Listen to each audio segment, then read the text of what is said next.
Off for 87 streets outside of Chicago everywhere. So yeah, a lot of bad has been going on. I just recently had to do 2 engine swaps in the IS. A guy sold me a bad motor off Facebook. Spent about $400 getting to him, getting it from him back to my house, and then of course the crew to help me put it together.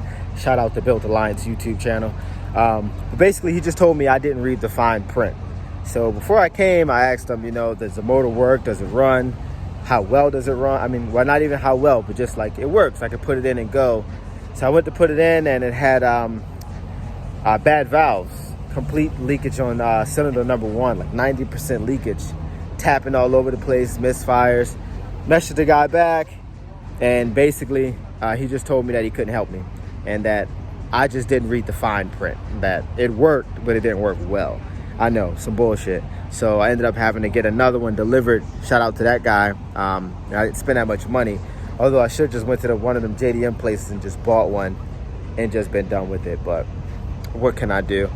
I got. So luckily, I had a chance to tear everything down and do everything, the timing belt, the water pump, and clean up the head a little bit before I installed it. And then again, Built Alliance.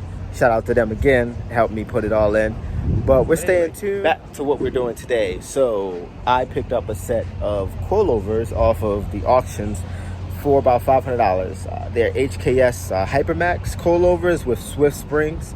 I found it for a good deal, and they're not blown. Usually shit on the auctions are fucked up, but they're not blown. So that's the good part. I'll show you guys how to install them and different ways to do it. I see a lot of people do it a lot harder ways. Like for the fronts, they like to take off the lower control arm, which you don't have to do that. It's 3 bolts, and the 3 bolts at the top and the front coilovers will literally come out.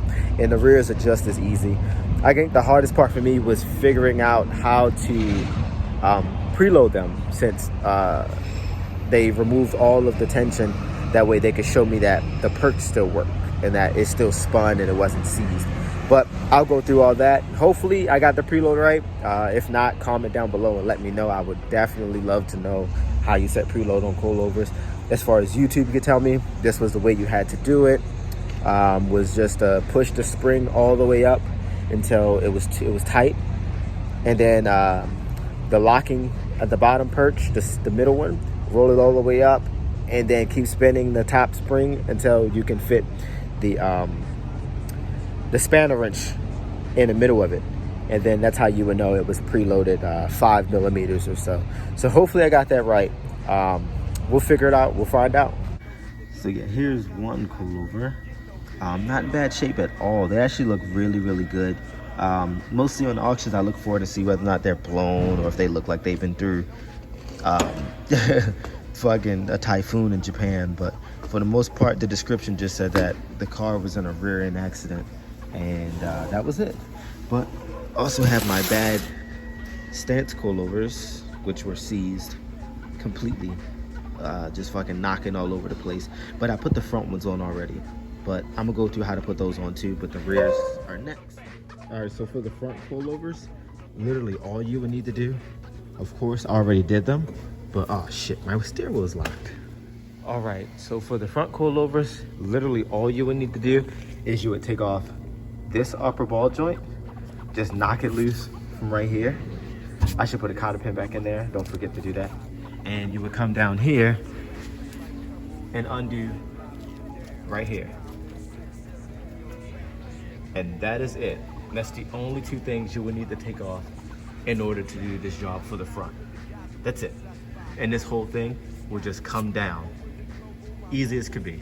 Takes you maybe like 30 minutes for the front, aside from your adjusting. All right, and for the rear, it is similar. So once you take off the 3 at the top, and of course I already have HKS coilovers back here. So I'm gonna upgrade them with some that are, the preload's adjusted better without changing the rod height at all. So you can see there's no locking collar, nothing to spin. So when you change the rod height, unfortunately you change the preload as well on these too.